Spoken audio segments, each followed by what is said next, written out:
This weekend, Magic Limited players get another fantastic competitive event. If you can get enough wins in this arenadirect in Sealed Foundations, you will get 2 booster boxes of the set mailed to your house. Sealed Foundations, you say, but I haven't played Sealed Foundations in years. Or ever. Well, today I'm going to share with you the exact data that I have used to win booster boxes in arenadirects in Dragonstorm Tarkir, Avatar, Lorwyn, Teenage Mutant Ninja Turtles, Bloomborough, and also, yes, in MtG Foundations. I crunched the numbers and I'm going to tell you which colors perform the best in Foundation Sealed and which ones perform the worst, how many bombs you're looking to run in your deck in order to have a good shot of winning, specific commons and uncommons that you should play and ones that you should avoid in the format, and what that tells us about the metagame, the 1-mana tricks that you should know about before you risk your valuable cards in combat, and finally what my trophy deck looked like when I won 2 play booster boxes of Foundations in a past arenadirect. As always, these data come from the free aggregator 17lands.com. Thank you so much, 17lands. One extremely valuable data point that they provide is the deck color win rate, the rate at which people won when they played each color combination in the format. And without further ado,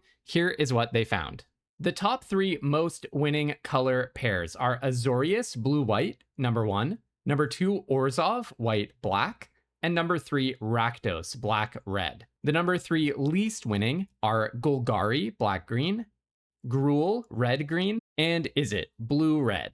And here are the actual win rates. In the black column next to every color pair, I have put the percent of the time that an arenadirect player who ran that color combination ended up winning their game. So for example, among people who played Azorius, they won 59% of their games. People who played Orzhov won 59% of their games. People who played Rakdos won 57% of their games. And down to people who played Golgari winning 54%, people who played Gruul winning 53%, and people who played Izzet winning also 53% of their games.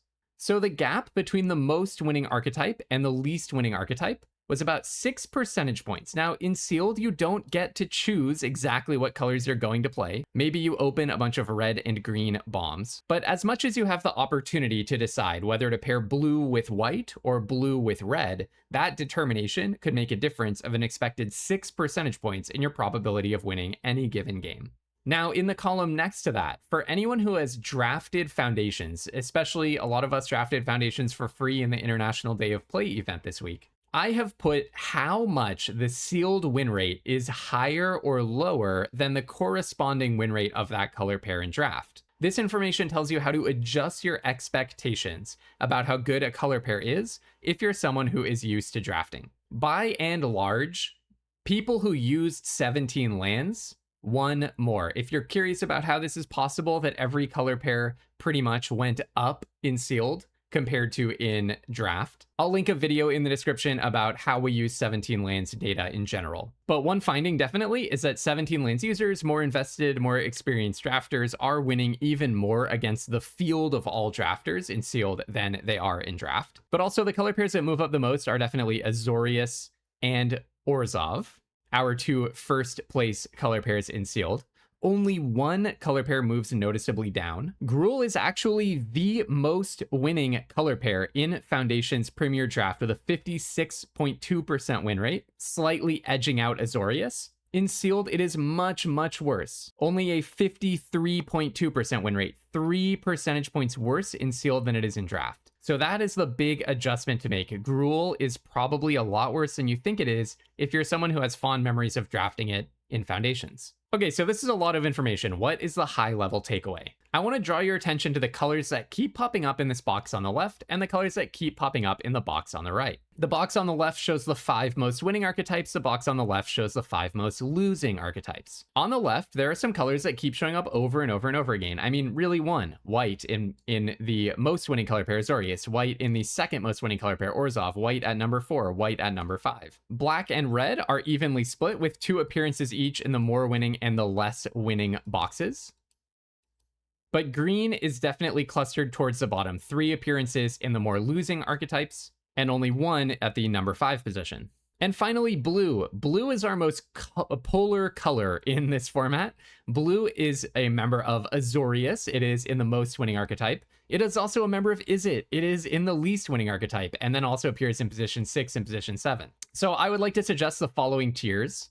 And I do want you to take this with a grain of salt. You know, we're talking about a difference of a few percentage points, so keep this in context. I'm not saying play a tier 1 deck at all costs and avoid playing a tier 3 deck, but as a tiebreaker, you could think about the colors in these kinds of levels. At tier 1, we have white, the color that pops up over and over again in the more winning archetypes. I would say in tier 2 are black and red. Sometimes it's good, sometimes it's a little bit less good. And blue is kind of an oddball. It can either be great or terrible, depending on what it's paired with. And then finally in tier 3, green was popping up over and over again in the less winning archetypes in the format.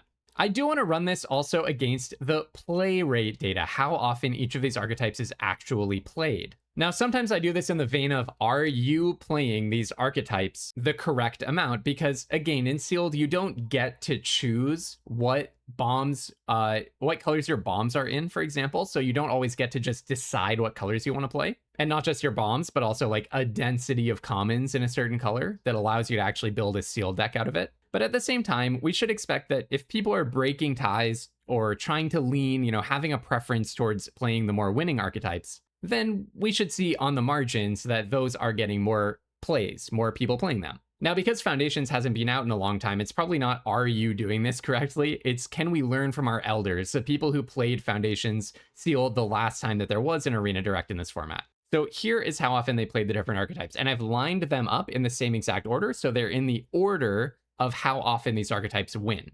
But I'm going to show you how often the archetypes are played. So this number says how often or what rank this color pair comes in based on how often it was actually played. Number 1 is Orzhov, and actually by a mile. It's really impressive. People love playing Orzhov in Foundation Sealed. 7,786 plays compared to the second largest number, 4,600 for Selesnya. So Orzhov out in front by a mile, then a big gap, then Selesnya, then another pretty big gap actually, and then Golgari. So this is actually not really looking the way that it probably should, right? Again, you don't really get to choose your colors in sealed, but you kind of do. The number 1 most played archetype is the second most winning. Cool, sounds good. The number 2 most played archetype is the 5th most winning. Okay. The number 3 most played archetype is actually the 3rd worst. The 3rd least winning is the 3rd most played.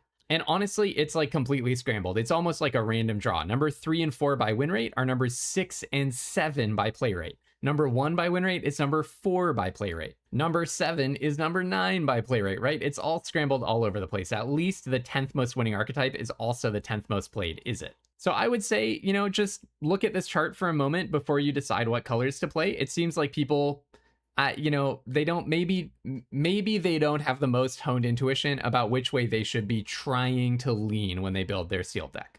You might very reasonably be wondering about more than 2 colors. Is that a thing in this format? So the other day I did this analysis of whether sealed is a lottery in general, which I'll also link in the description. This chart on the top shows the win rate by number of colors in your deck. So people who had 1 color in their deck won about 48% of the time. People who had 2 colors in their deck won about 55% of the time. People who had 3 colors in their deck won slightly less often, and so on. The vast bulk of games, though, were played with 2 or 3 colors in the deck. Vanishingly few decks had 1 color or 5 colors. Many fewer had 4 colors, although they won at not that much lower a win rate. But for the most part, this is a 2-color format. 25,000 sealed games played with 2 colors in the deck, and you know, about 7,000 fewer or so played with 3 colors in the deck, and then way fewer played with any other number. If you're wondering how many bombs you need to find in your pool in order to win, these data are actually from the sealed game type, not the arenadirect game type, due to availability of the dataset, but I think they apply here as well. People had about 2 bombs in their deck on average. A lot of people had just 1 bomb.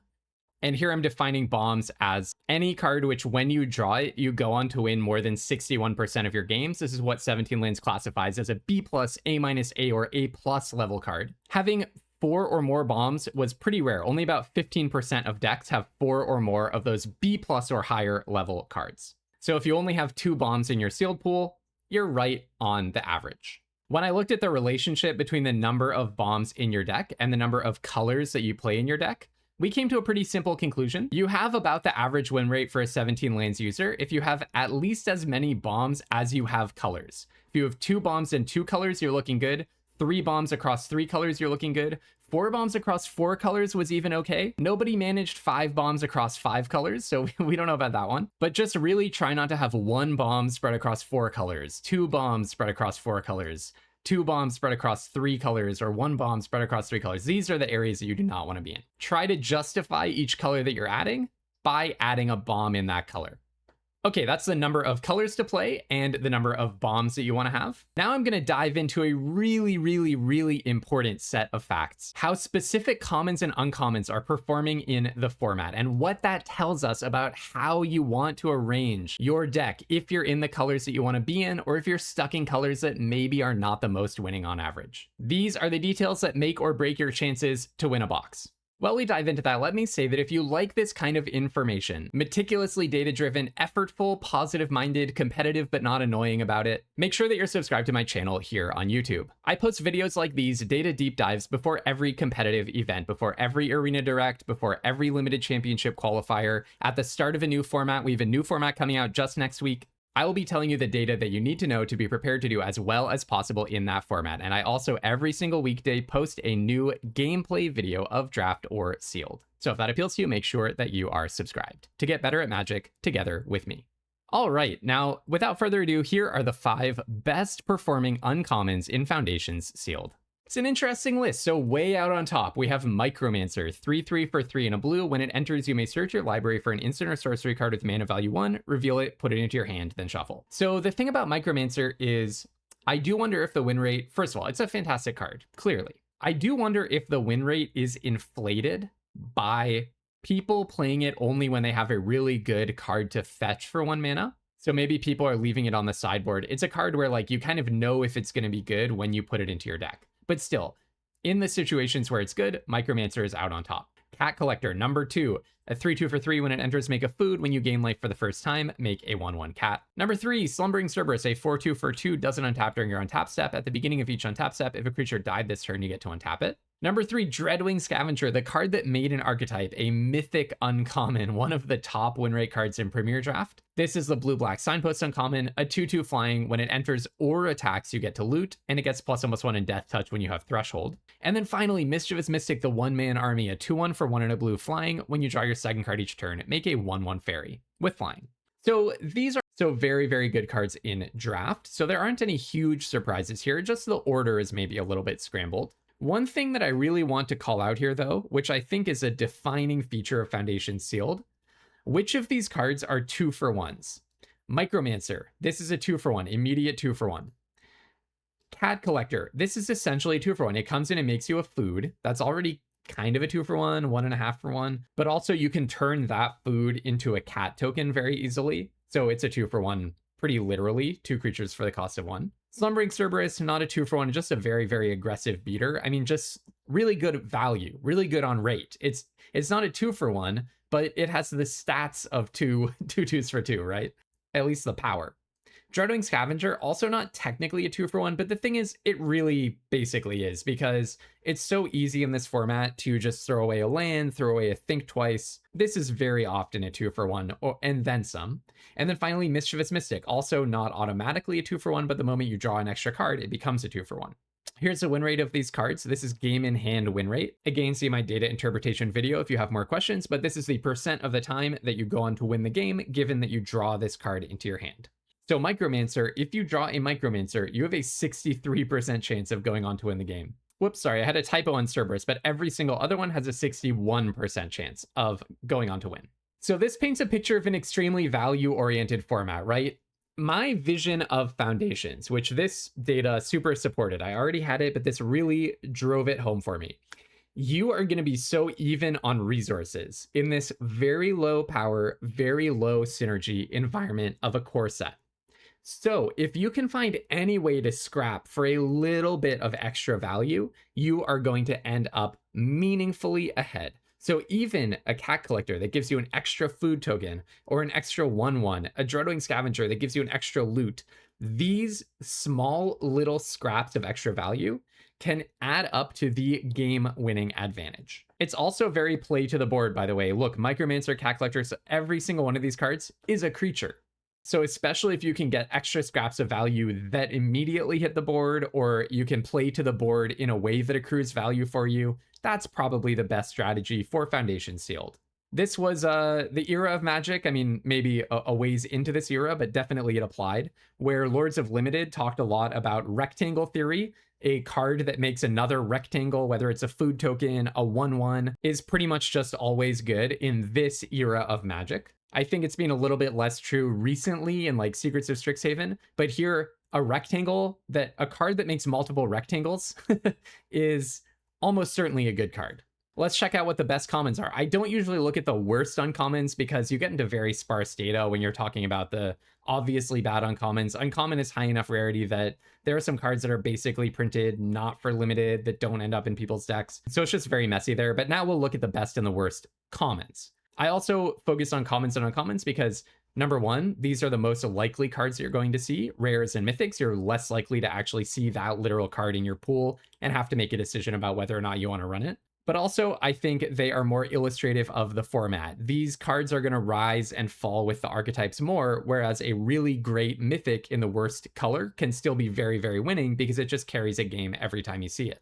Okay, so with that said, the best commons, number one, Helpful Hunter, a 1/1 for 2 when it enters draw a card. Again, a 2 for 1. Uncharted Voyage, target creature's owner puts it on their choice of the top or the bottom of their library. Surveil 1, not exactly a 2 for 1, but Surveil is kind of half a card, a third of a card, right? You can often skip a bad draw with Uncharted Voyage, which is almost equivalent to drawing a card.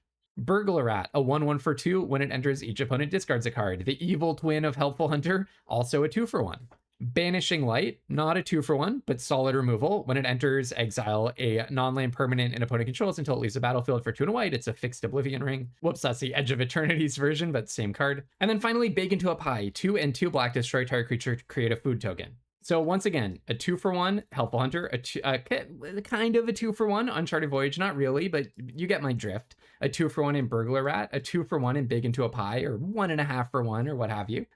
Also, I really want to flag Uncharted Voyage is interaction, Banishing Light is interaction, and Bake into a Pie also interaction. So removal at common seems really, really good as well. These ones are not that much less winning on average than the uncommons were. Helpful Hunter wins 61% of the time. The others win 60% of the time. All right, and how about the worst commons in the format? So these are the worst commons that people actually played. There are some commons, because there weren't that many arena directs for the set, which by the way, I should flag as a general caveat. There are about 30,000 games played or so for this arena direct, I think. Secrets of Strixhaven had like 80,000. So we are dealing with smaller numbers, but not like super small numbers. But some of this might shift around if we doubled or tripled the number of arena directs that happen in the set. For sure, they could shift. And yeah, there are some like, I don't know, Aegis Turtle, the 0/5 for 1 blue that does nothing else. You know, nobody is playing that correctly in Sealed, pretty much. But enough people did play Heir Apparent, the 2/2 for 2 that makes an extra rabbit for each creature you control named Heir Apparent, or Grow from the Ashes, 2 and a green to fetch some basics, Tolarian Terror, the 5/5 for 7 that costs 1 less for each instant and sorcery in your graveyard, the 2/1 for 2 and a green or 2/1 for 2 and a blight, 2 and a white Mocking Sprite with flying instant and sorcery spells you cast cost 1 less. And finally, Elementalist Adept, 2/1 for 2 Flash Prowess. Enough people played these that they do have data, and that they have enough data to know that they're not very good. So if you draw a Heir Apparent, you have a 48% chance of going on to win. Grow from the Ashes is 50% chance, and the other 3 are 51%. A few things about this. So Heir Apparent, I'm not totally sure why people are playing it. Maybe they're talking themselves into thinking that 2 Heir Apparents is enough to make it good. Maybe they're trying to build an aggro deck and they really feel strongly about having another 2 drop. Don't do it. Just leave it out. Just don't do it. It's not worth it. It's not going to work. Unless you miraculously open 12 Heir Apparents in your sealed deck, in which case, congratulations. Don't do it. Grow from the Ashes. I mean, we saw people are not really playing more than 3 colors in this format. I do wonder if the thing about Grow from the Ashes is people put it in when they're playing 4 or 5 colors, unmotivated by having a huge density of bombs across those colors with not good enough fixing and going on to lose. The other 3 are really interesting to me. One thing I want to call out about these is we said blue is sometimes great and sometimes terrible. Of the best commons, one of them was blue. Of the best uncommons, 2 of them were blue, and Dredwing Scavenger is blue-black, right? So it has good representation among the best cards in the set, but then it also has very disproportionate representation among the worst cards in the set. This gives you a sense for what's bad in blue in sealed. And this is actually something, if you've seen my other data deep dives before Arena Directs, we see this over and over again. Blue spells, blue synergy, especially when it's like playing a lot of instants and sorceries and then creatures that benefit from that. Even in the sets where it's good in draft, it tends to be very bad in sealed. And in Foundations, it was bad in draft, and it's also bad in sealed. So Mocking Sprite, Tolarian Terror, and Elementalist Adept are all cards that reward you for or enable you playing instants and sorceries. Mocking Sprite gives you a discount. That discount, Tolarian Terror gets a discount for instants and sorceries. And then Elementalist Adept has prowess, right? So blue spells is not where it's at. I think that's what this list tells us. Okay, I also really want you to know about the combat tricks that you might encounter in this format, because it's been a while since we've played it. So if you're playing into open mana, you might not have a good recollection or knowledge of what cards you should be thinking about and playing around. So in Foundations, there is a cycle, 1 per color, of common level 1 mana tricks. I'm not saying these are the only things that you have to play around when your opponent has 1 mana up, but they are important things to know about. So before you get into combat, think about the following. In white, Fleeting Flight, 1 mana for an instant, put a +1/+1 counter on target creature. It gains flying until end of turn, and prevent all combat damage that would be dealt to it this turn. A few things to note about this. Number 1, it gives it a counter, so it's going to stay bigger forever. Number 2, it hops the creature. It gives it flying until end of turn. This means that someone can push damage against you on attack with this. So if you're at a very low life total and you have no flying blockers and they have white mana up, you might want to think about this as a potential way that you could get killed with a temporarily flying creature. But also, before you attack your little flyer into their well-developed board because they have no flying blockers, you might want to think about whether a Fleeting Flight could jump one of their non-flyers into a flyer until end of turn, make it a little bit bigger, and then kill your flyer. This is a way that you can lose really good flying creatures in this set when you think that they don't have any blocker. Finally, it prevents all combat damage, but remember, it does not give hexproof, and it does not prevent all damage. So if you burst lightning their 1/1, they cannot save it with Fleeting Flight. Definitely something you want to know as well if you're the one holding the Fleeting Flight. Only prevents combat damage, doesn't make it indestructible, does not give it hexproof. Number 2, Fleeting Distraction. Target creature gets -1/-0 until end of turn, draw a card. This is definitely a reason that a player who has 1 blue mana up might be offering a combat that you think doesn't quite make sense. Louis Scott Vargas called Fleeting Distraction Swords to Plowshares, draw a card, which obviously is a little tongue-in-cheek, but shows you how powerful this effect can be, shrinking something the tiniest little bit to get it killed in combat and then drawing a card. So before you get into combat with someone who has 1 blue mana up, ask yourself, if my creature lost to power and they got to draw a card, would that be a blowout for me? Stab, would it be really bad for me if my opponent who has 1 black mana could give my creature -2/-2? Burst Lightning, would it be bad if my opponent who has 1 red mana up can deal 2 damage to one of my creatures? Or 2 damage to me, or 4 damage to me? And then finally, green does have access to Giant Growth in this format. So this is the common level cycle of tricks. Now at uncommon, there are a few tricks worth knowing about as well. So Divine Resilience in white, target creature you control gains indestructible until end of turn if they have 1 white mana up. Joust Through does 3 damage to an attacking or blocking creature, so I would think twice, not the card think twice, but I would literally think a second time before I attack with my, let's say, 3/3 bomb or my little Scavenging Ooze or something into an empty board. If you have white mana up, I would think, can Joust Through just blow me out here? Do I want to not have my creature become an attacking or blocking creature, just in case you have a Joust Through? Snakeskin Veil exists in this format. Very annoying card for any control player. Put a +1/+1 counter on a creature you control and it gains hexproof in green. Very easy way to get got. I put Ambush Wolf in here as a stand-in. There are a lot of flash creatures in the format. A lot of flash creatures. So we haven't had to think about this much in Secrets of Strixhaven, but in Foundations, you can attack into open mana and an empty board and have them a lot of the time flash in a creature and kill whatever you're attacking with. This is a big thing in this format. So think twice before assuming that an attack is a free attack just because your opponent doesn't have creatures out yet. I put in Ambush Wolf because I think it is the only common level flash creature that has more than 1 toughness. So if you attack in with your, let's say your Sky Knight that hasn't been buffed yet, just a little 1/1, you get in a cheeky little attack because you assume it's free damage. They might flash in an Ambush Wolf, block it down, and kill it without even having to trade. And finally, Claws Out is an important one to know about. I put this in here even though if your opponent has 2 mana up in this set, they could do so many different things. It's hard to play around anything specific, but Claws Out is one that you can often read. In my draft yesterday, I sniffed out that my opponent had this because they just made a kind of implausible attack in a white go wide deck where it looked like they would need all of their creatures to be a pretty different size for the attack to make sense. And so I immediately knew that they had Claws Out. Note that it's pretty easy to get multiple cats in this set. Like Prideful Parent is a common that makes 2 cats. So it's pretty easy for Claws Out to actually cost like 3 mana. So don't just assume that because they don't have 5 mana, they're not going to have this team buff effect. There is a team buff in white that can often come down when you're not expecting it. So if a white player makes an aggressive attack against you, there's a good shot that they have Claws Out. All right, finally, I wanted to show you the deck that I already got a trophy with and won the 2 booster boxes of Foundations that are right behind me. And then I'll conclude with some general advice that I always give in these events. So this was actually the 3rd Arena Direct that I ever did, and it was the first one that I ever won. So I was really proud of this one. I'm not sure that I would have built it the same way this time. I'm going to put a link to the pool in the description. So if you want to try building the trophy deck, go ahead and click that link and give it a try. I did a pretty suspicious green splash. So Zimone, Paradox Sculptor, and Scavenging Ooze in green. These are both 2 of the top bombs in the format, and both of them are green. I think I sussed out that I really wanted to be playing my white. I mean, I had a Sky Knight Squire and tons of interaction, double Banishing Light, triple Luminous Rebuke. So I think I had a lot of the reasons that Azorius is really good in this format, because also Spectral Sailor is really good. Let's see, what else did I have? I mean, Empyrean Eagle is nice, I think, in this deck. I had good luck with Archmages of Runes. Scrawling Crawler actually worked out pretty nicely for me. I think Lightshell Duo is pretty good. So I had a lot of reasons to be all 3 of these colors.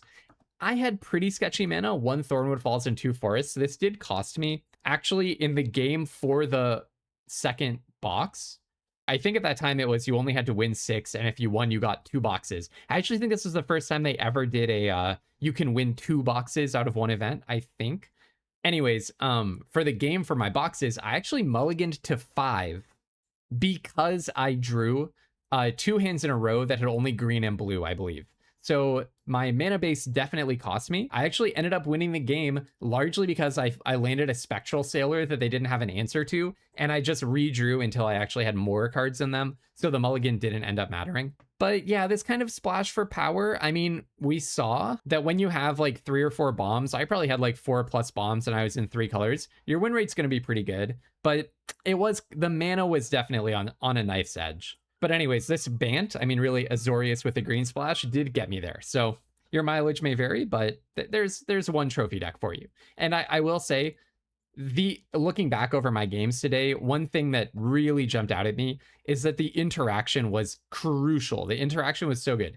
Joust Through, double Banishing Light, Uncharted Voyage, triple Luminous Rebuke, and I even played the Grappling Kraken in order to start stunning their stuff. So I just had control over basically every game that I played. Oh, even Fleeting Distraction. It's not exactly removal, but this is 1 more piece of board interaction. That was just so crucial for me, being able to remove their creatures so reliably. All right, parting thoughts. The last things that I say before every one of these events. Number 1, go into these events with a budget. Nothing hurts more than buying in, whether it's with your money or your hard-earned gems that you ground with hours of your life.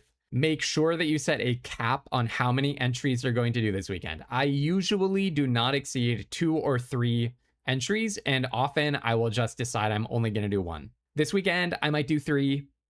I'm not going to sit there and re-queue if I keep losing. Don't do that. Don't get into that headspace. You're not going to win the 4th entry in a day when you're already on tilt from losing 3, okay? So have a budget and stick to it. Number 2, 3, and 4, eat, rest, and take your breaks. I always say this, but I can't tell you how many times I've rolled out of bed, eaten nothing, gone straight to the computer, jammed a bunch of runs in a row. I'm 5 games deep, and I suddenly realize I'm on an empty stomach and groggy, and I haven't taken a single break since the beginning, and I'm just on autopilot mode, probably making tons of mistakes. So eat, rest, and take your breaks. Number 5, use your timer. The timer is a resource, so use it. You paid to participate in this event. Take your time. And finally, make sure you're subscribed to my YouTube channel to see the runs that I get up to this weekend, which I'll probably post early next week, but maybe I'll post a bonus episode or 2 on the weekend. And join our community Discord if you want to be able to ask for help. We have people in the Discord posting their pools, posting their ideas for a build, asking for feedback, asking for advice. Don't be shy, come on in and learn how to get better at limited right along with us and increase your chances